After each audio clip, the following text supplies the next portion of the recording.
Picture yourself lost in the vibrant chaos of Rome, 67 AD, where the sun bathes golden cobblestones and the hum of a restless empire fills the air.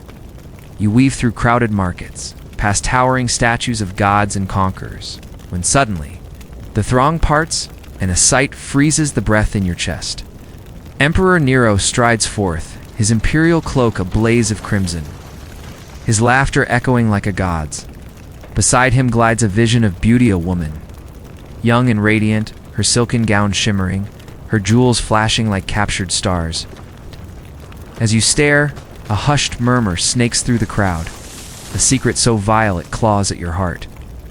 That ethereal figure, the empress at the side of Rome's mightiest ruler, was once a boy named Sporus, and what Nero has wrought upon him is a horror so profound it stains the very soul of the city. This is no mere whisper from Rome's decadent past. It's a descent into the abyss of human cruelty, where absolute power twists love into madness, and a boy's identity is shattered to serve an emperor's fevered dreams. Sporus' story is a wound in history, a tale of loss and defiance that demands to be heard. If the shadows of the past call to you, if you seek the truth behind the marble facades, then linger here. Tell me, where are you reading from? Stand together across the centuries, bound by our hunger to uncover the forgotten. What you're about to discover will haunt you away. Mirror to the darkest depths of power and the unyielding spark of a soul refusing to break. Rome in 67 AD is a city of splendor and rot, a glittering jewel teetering on the edge of ruin. The forum bustles with senators in pristine togas, merchants hawking spices from distant lands, and priests chanting to appease fickle gods. Colonnades of white marble soar skyward, but the alleys reek of sweat and ambition. Nero, now a decade into his reign, rules this paradox. Once a boy emperor hailed as Rome's savior, he is now a man unraveling.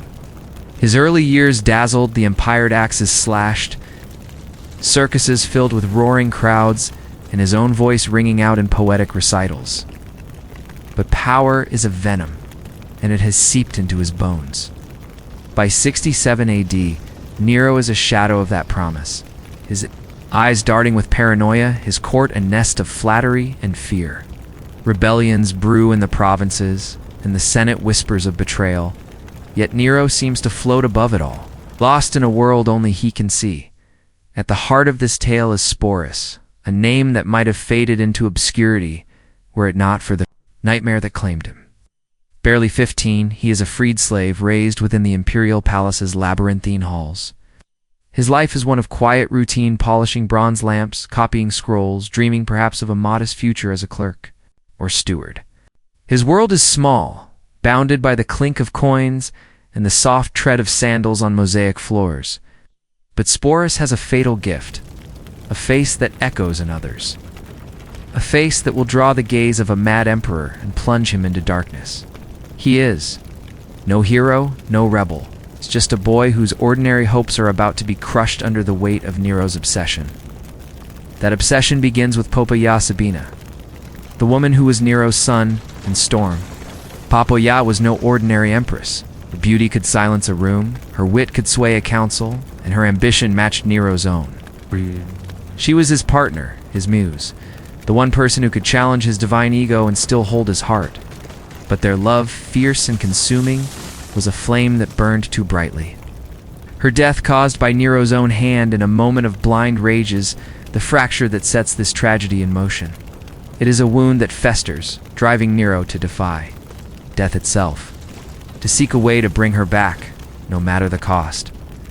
Sporus, with his delicate features and haunting resemblance to Poppaea, becomes the key to that impossible dream, a vessel for an emperor's delusion. The Rome that frames this story is a city on the brink. Nero's rule, once a beacon of hope, is now a storm cloud. His lavish spectacles, chariot races, theatrical extravaganzas still draw crowds, but they mask a growing unrest. Governors in far-off lands sharpen their swords, and the Praetorian Guard, once loyal, begins to waver. Nero, cloaked in the illusion of divinity, is blind to the cracks in his empire. His palace, a maze of opulent chambers and hidden corridors, is both sanctuary and prison. Here courtiers bow low, their smiles hiding daggers, while Nero dreams of art and eternity. But it is Poppaea's absence that consumes him. Loss is a void he cannot fill, a guilt he cannot escape. He orders her image carved into every corner. Of the city, her name spoken as if she still walks among the living. It is a madness that will soon find its target in Sporus. Why should this story grip you? Because it is more than a relic of Rome's excess. It is a raw, unflinching look at what happens when power knows no bounds, when a man believes he can reshape reality itself. Sporus is not just a victim.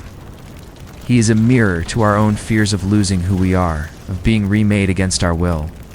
His story, though steeped in ancient horror, speaks to the timeless struggle to hold on to one's humanity. As we step into this tale, we walk a tightrope between awe and dread, marveling at Rome's grandeur while recoiling from its shadows. Sporus' journey is a descent into a nightmare, but it is also a testament to the flicker of defiance that no cruelty can extinguish. This is the Rome of 67 AD, city of light and darkness, where gods are worshipped and men are broken. Sporus, a boy with dreams as fragile as glass, stands on the edge of an abyss he cannot yet see. Nero, an emperor who would defy the gods, is about to unleash a plan so monstrous it will echo through history. Together, their story is a tapestry of beauty and terror, a reminder that even in the heart of an empire, the human spirit can be both shattered and defiant. Let us begin this journey into a world where love becomes obsession, and a boy becomes a shadow, carrying a spark of resistance. To his final breath, Nero was not always the monster history remembers. When he ascended the throne at 16, Rome saw a boy with a poet's soul and a ruler's ambition. His early reign sparkled with generosity taxes cut, amphitheaters filled with spectacles, his own performances where he sang and played. The lyre drew roars of adoration. He was a showman, a dreamer, a boy king, who believed he could sculpt Rome into a masterpiece. But power is a cruel mentor. It taught Nero to fear, to distrust, to see daggers in every shadow. By his mid-20s, the boy who once charmed the masses had become a man cloaked in paranoia. His laughter sharp with unease. His court, once a stage for his artistry, was now a battlefield of flattery and betrayal, where every smile hid a scheme. Yet amidst this chaos, one person anchored him, Poppaea Sabina, the woman who was both his muse and his match. Poppaea was a vision that could steal the breath of gods. Her golden hair cascaded like sunlight, her eyes held a spark of defiance, and her voice could sway even the most stubborn senator. But she was no mere ornament. Poppaea was cunning, her mind as sharp as a gladius, her ambition a flame that burned brighter than Nero's own. She was not content to linger in the emperor's shadow. She wanted to shape the empire at his side, to etch her name into eternity. When Nero first saw her, he was already bound to Octavia, his first wife, in a marriage as cold as the marble floors of his palace. Octavia was duty, a political chain. Poppaea was desire, a wildfire that consumed him. Their affair began as a scandal, whispered in Rome's wine-soaked banquets. But it quickly grew into something deeper, something dangerous on. Obsession that would redefine Nero's world. Nero's love for Poppaea was not gentle. It was a storm, possessive and all-consuming. He showered her with treasures, emeralds from Egypt, silks from the East, perfumes that cost more than a legion's wages. He built her a palace within. Palace, its walls adorned with frescoes of her likeness. What his devotion was a cage. He stationed guards to watch her every move, not for safety, but to ensure no other man could claim her gaze. Ancient historians, like Tacitus, describe Nero's behavior as erratic, his jealousy a blade that cut through reason. If a noble lingered too long in Poppaea's presence, he risked exile or worse. Nero's love was not about her happiness. It was about owning her body and soul, as if she were a statue he could mold to his will. Poppaea, for her part, played a dangerous game. She was no passive victim. Her intelligence made her a partner in Nero's dreams, advising him on policies. charming allies, and building a network of loyalists to secure her influence. But she was also bold, unafraid to challenge Nero's whims. Where others bowed, she argued. Where others flattered, she teased, mocking his theatrical performances. When they faltered, her defiance was her strength, but also her downfall. By 65 AD, Papa Ya was pregnant with their second child, a symbol of their shared legacy. Yet the strain of Nero's growing instability weighed on her. His nights were spent in revelry, his days in paranoia, and their arguments grew sharper, like knives honed on stone. The night that changed everything began, like so many others. Nero, flushed with wine and the thrill of chariot races, returned to the palace late, his mood a volatile mix of triumph and insecurity. Papa Ya, heavy with child and weary of his neglect, confronted him. The details vary, some say she mocked his obsession with public adoration, others that she questioned his priorities as a husband and father-to-be. What is certain is that Nero's temper, a beast long caged, broke free. In a moment of blind rage, he struck her. Some accounts speak of a single brutal blow to her abdomen. Others describe a frenzied attack that left her crumpled on the cold floor, blood pooling beneath her. As the life drained from Papa Ya, Nero's world shattered. The woman he worshipped, the one he had built his dreams around, was gone, and his own hand had wielded the blade. The aftermath was a spectacle of grief and delusion. Nero threw himself upon Papia's body, sobbing, begging her to wake, as if his imperial will could command death itself. He summoned physicians, offering fortunes for miracles, threatening torture for failure. But no wealth or terror could bring her back. Papa You died that night, taking their unborn child with her. Nero's mourning was as extravagant as his love. He refused the Roman tradition of cremation, instead preserving her body with spices and oils, placing it in a mausoleum. Grander than those of past emperors, he declared her a goddess, ordering temples built in her name, and spent hours speaking to her corpse, as if her spirit lingered in the flickering lamplight. Rome watched, uneasy, as their emperor unraveled, his court forced to play along with. The fiction that Papa Ya still lived her seat left empty at banquets, her name spoken in hushed reverence. This was the Nero of 65 AD, a man broken by his own hand, clinging to a ghost. His grief was not just sorrow, it was a madness that warped reality. Surrounded himself with portraits of Papa Ya, her image haunting every corner of the palace. Courtiers who dared suggest he move on faced exile or death. The empire, already straining under his erratic rule, felt the weight of his obsession. Governors plotted in distant lands, and the Senate's loyalty frayed. But Nero saw only Papaye, her absence a void he could not bear. It was in this crucible of guilt and delusion that Sporus, the boy with a face too much like hers, would cross his path. The stage was set, the emperor's mind a labyrinth of despair, ready to seize upon a cruel and impossible dream. Papia's death was not just the end of a life, it was the birth of a nightmare. Nero's love, once a fire that warmed his reign, had burned him to ash, leaving a man who believed he could defy fate. Sporus, still a shadow on the horizon, was about to become the vessel for that delusion. His life the price of an emperor's refusal to let go. As we leave Nero weeping in the shadow of his lost muse, the echoes of his grief ripple forward, a dark tide that will soon sweep an innocent boy into its depths.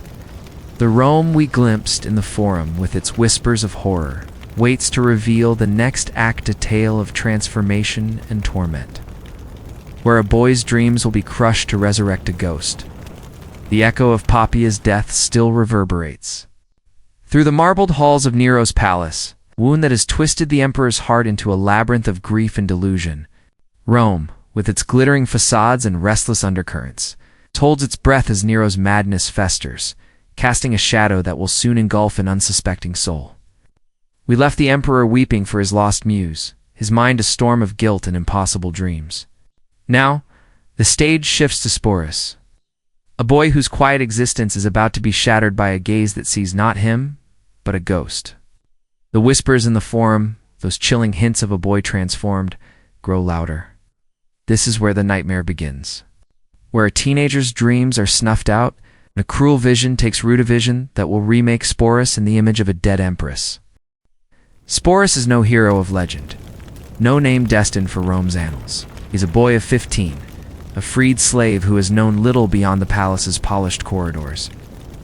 Born into servitude, he was granted freedom as a child, a rare mercy in a world where human lives are bartered like coins. Raised within the imperial household, Sporus's days are a rhythm of small tasks, carrying scrolls for scribes, tending to the lamps that light the emperor's feasts, or fetching wine for courtiers. His world is one of routine, its boundaries marked by the clink of goblets and the murmur of orders. He is slight, with delicate hands and a quiet demeanor, his dreams as modest as his station. Perhaps he imagines a life as a clerk, his quill scratching records of Rome's triumphs, or as a steward managing a noble's estate. These are the hopes that flicker in his heart, fragile as a candle's flame in a storm. But Sporus has a trait he cannot hide, a gift that becomes a curse: his face. His features are soft, his cheekbones high, his eyes deep and soulful, framed by lashes that catch the light. To most, he is just another servant, unnoticed in the palace's bustle. But to Nero, reeling from Poppeia's death, Sporus's face is a revelation. Ancient sources like Suetonius note the uncanny resemblance those eyes, that curve of jaw, echoes of Poppaea, so striking they seem a trick of the gods.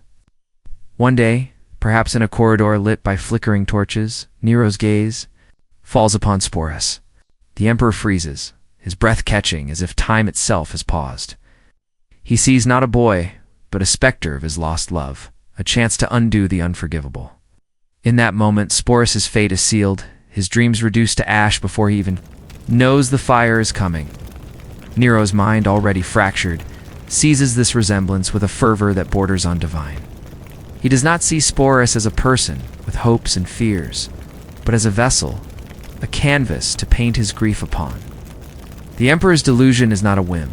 It is a calculated descent into horror. Sporus is summoned to the emperor's private chambers, a place of opulent terror where Nero's will is law. The boy, likely trembling, stands before a man who commands legions and believes himself a god. Nero's voice, soft yet laced with mania, speaks of Poppaea, of her beauty, of her loss. Sporus, unaware of the resemblance that has doomed him, listens in confusion, his heart pounding. Then comes the decree that will shatter his world. Nero declares that Sporus will become Poppaea, not in spirit but in flesh. The emperor's plan is as meticulous as it is monstrous. Nero summons Rome's finest physicians, men skilled in the crude art of ancient surgery, and issues an order that chills even their hardened hearts. Sporus is to undergo a procedure to make him female, a brutal act of mutilation meant to align his body with Nero's fantasy. This is no mere whim. It is a systematic erasure of Sporus's identity. The surgery, a rarity in Rome, is perilous. Performed with bronze scalpels and scant anesthesia, perhaps a draught of opium to dull the edge of agony. Sporus is restrained, his cries swallowed by the stone walls of a chamber prepared for this purpose. The procedure is excruciating, hours of cutting and stitching, with blood loss and infection as likely to claim him as the blade itself.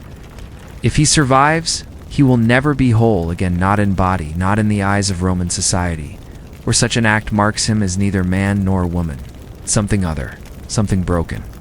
The pain is not only physical, as Sporus lies recovering, his body bandaged and burning. The weight of what has been stolen begins to settle. He will never father children, never know the life he might have led. His body, once his own, is now a stranger's, reshaped to serve an emperor's madness. Yet Nero's cruelty does not end with the scalpel. Sporus is given a new name, Sabina, the same as Poppaea's. He is moved to a suite within the palace, its walls adorned with frescoes of the dead empress, her eyes watching from every corner. Here the transformation continues, not with blades, but with relentless precision. Seamstresses drape him in silks that once hung on Poppaea's frame, their weight a constant reminder of the role he must play. Jewelers fasten necklaces of sapphire and gold around his throat, each gem a shackle linking him to a woman he never knew. The palace becomes a theater of transformation. Tutors, their faces, masks of forced deference, are tasked with reshaping Sporus's very being. They teach him to walk with a swaying grace, to tilt his head just so, to let his hands flutter like a noblewoman's. His voice, still breaking with youth, is coached to soften, to mimic the lilting tones of an empress. Makeup artists, with pots of kohl and rouge, paint his face to enhance the resemblance, darkening his eyes, softening his angles, crafting a mask that is not his own. Each lesson is a theft, stripping away the boy he was, Sporus, who once dreamed of quiet days and simple tasks, now wakes two mirrors, reflecting a stranger, a figure crafted to appease a grieving tyrant. Nero watches this process with a fervor that unsettles even his closest advisors. He visits Sporus's chambers, his eyes gleaming with a mix of triumph and torment, as if Papaya herself is emerging from the boy's altered form. He speaks to Sporus as Sabina, recounting memories that never happened, expecting responses that align with his fantasy. Sporus, still reeling from pain and loss, learns quickly that survival depends on playing this role. A wrong word, a hesitant glance could mean death. The palace, once a place of routine, is now a gilded cage, its beauty a mockery of his suffering. This is the beginning of Sporus's nightmare, a descent from light into darkness. The boy who once carried scrolls and lit lamps is gone, replaced by Sabina, a living echo of a dead woman. Nero's delusion, born from the ashes of Papaya's death, has found its vessel, but at a cost no human should bear. Rome, with its restless streets and scheming senators, continues its dance of power, unaware of the horror unfolding in the emperor's shadow. As we leave Sporus, trembling in his new skin, the stage is set for a spectacle that will shock even Rome's jaded heart. A wedding, a public declaration of Nero's madness, and a boy's struggle to survive within a role he never chose. Sporus, barely 15, wakes each morning to a world that is no longer his. His chambers, once a servant's modest cell, are now a shrine to Papaya. The walls shimmer with frescoes of her face, her painted eyes following him as he moves. The air is thick with the scent of myrrh, her favorite, and the bed is draped in linens she once touched. Every detail is a reminder of the woman he must become. Servants, their faces blank with fear, dress him in gowns of emerald and sapphire, their folds heavy with the weight of expectation. Necklaces, once Papaya's, are clasped around his neck, gems that sparkle like tears frozen in time. His hair, once cropped short, is now curled and pinned with golden combs, each strand a thread in Nero's elaborate fiction. Mirrors polished to a cruel clarity reflect not Sporus, but Sabina, a stranger with his eyes staring back in silent accusation. The transformation is relentless. Tutors swarm around him like bees, each tasked with erasing the last traces of the boy he was. Teach him to glide rather than stride, to let his hands drift like falling petals, to tilt his chin with the grace of a noblewoman. His voice, still rough with youth, is molded through endless drills to mimic Papaya's, cadence soft, melodic, with a hint of command. Makeup artists work with precision, brushing kohl to widen his eyes, rouge to warm his cheeks, powders too, blur the angles of his face. These are not lessons in beauty. They are acts of violence, each stroke of the brush stripping away his identity. Sporus learns quickly, not out of desire, but necessity. A misstep, a gesture to masculine, a tone too low could bring Nero's wrath, and in this palace, wrath means death. Nero's gaze is ever present, a weight as oppressive as the jewels Sporus wears. The emperor visits often, his eyes alight with a feverish mix of adoration and torment. He calls Sporus Sabina, speaks of memories that never existed, moonlit, walks, whispered promises, and expects responses that affirm his delusion. Sporus, his heart a knot of fear and grief, learns to play the part. He nods, smiles, echoes Papaya's words as recounted by Nero, his voice trembling only slightly. Each interaction is a tightrope walk where a single slip could plunge him into oblivion. The courtiers, too, are complicit, their eyes averted as they address him as empress, their voices strained with the effort to maintain the lie. Palace, once a place of routine, is now a stage, and Sporus, its unwilling star.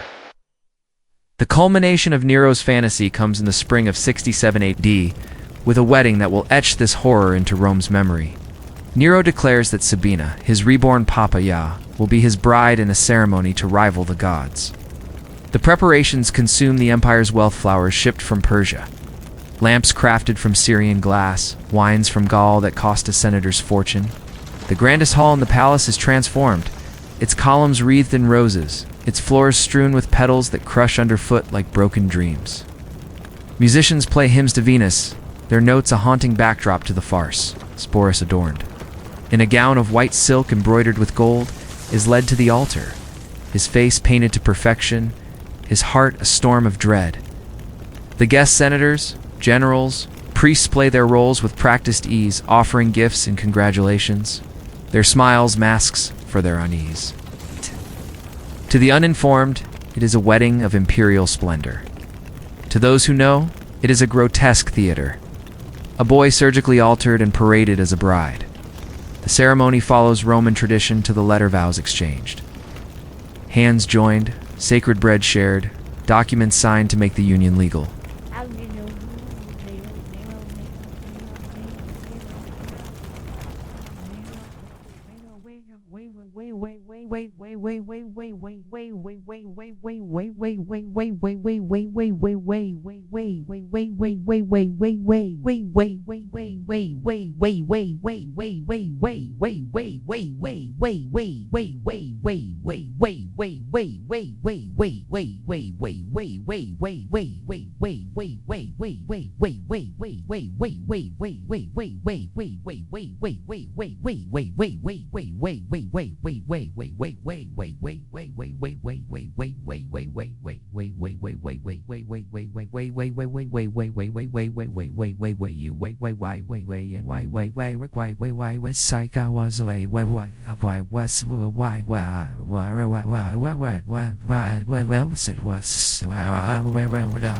Radiant in his triumph, gazes at Sporus as if Papaya herself stands before him. Sporus, his voice barely a whisper, recites the words he has been taught, each syllable a betrayal of himself. The crowd applauds, but the air is thick with unspoken horror, a collective shiver at the emperor's audacity. Sporus is now Sabina, not just in Nero's mind, but in the eyes of Rome. He is given a household of servants, a litter for travel, a retinue to rival any empress.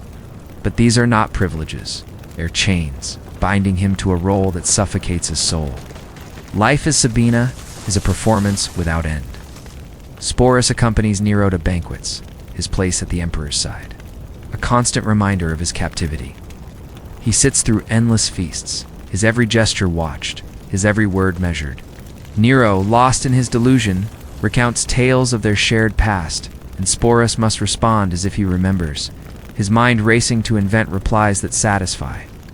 Public appearances are worse parades through the forum, where crowds gawk at the empress, some unaware of the truth, others whispering it in horrified awe.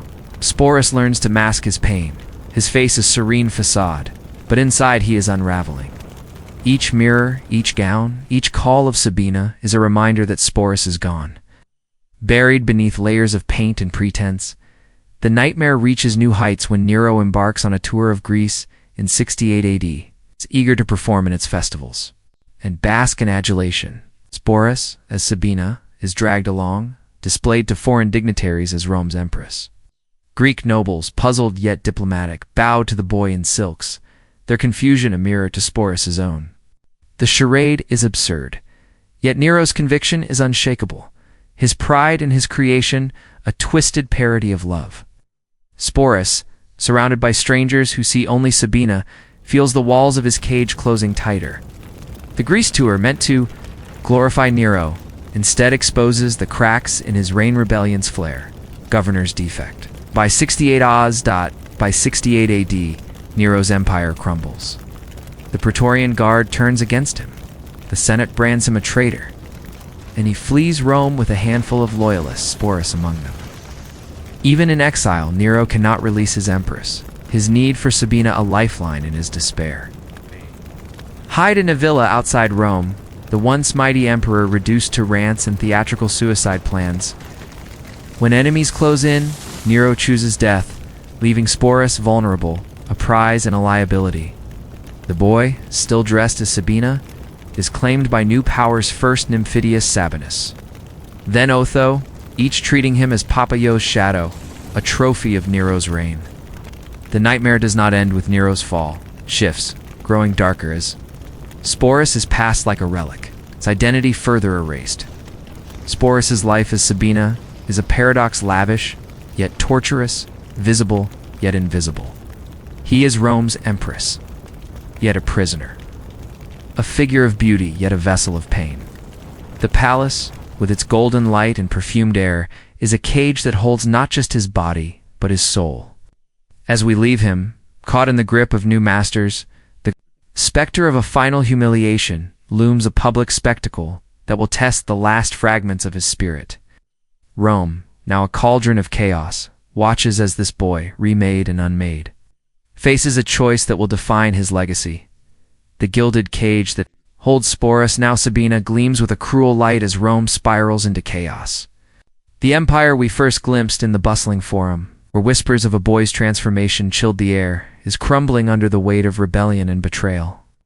Nero's death, a final act of theatrical despair, has left Sporus adrift.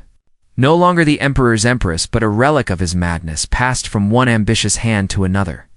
The palace, once a stage for his forced performance, is now a memory, replaced by the uncertainty of new masters who see in him not a person, but a symbol of a fallen regime. We left Sporus caught in the grip of men like Nymphidius Sabinus and Otho, still dressed as Papaia, his identity a fading echo. Now, as the final act of this tragedy unfolds, Sporus faces a choice that will define his legacy, a choice between submission and defiance, between the cage and freedom. This is the story of his last stand, a flicker of resistance that burns eternal, and the lessons it carves into the heart of history. Sporus, barely 20, is a ghost in a world that no longer knows him. The silks and jewels that once defined Sabina still cling to his frame, but their luster has faded, like Rome itself. After Nero's suicide in 68 AD, Sporus is claimed by Nymphidius Sabinus, a Praetorian prefect with eyes on the throne.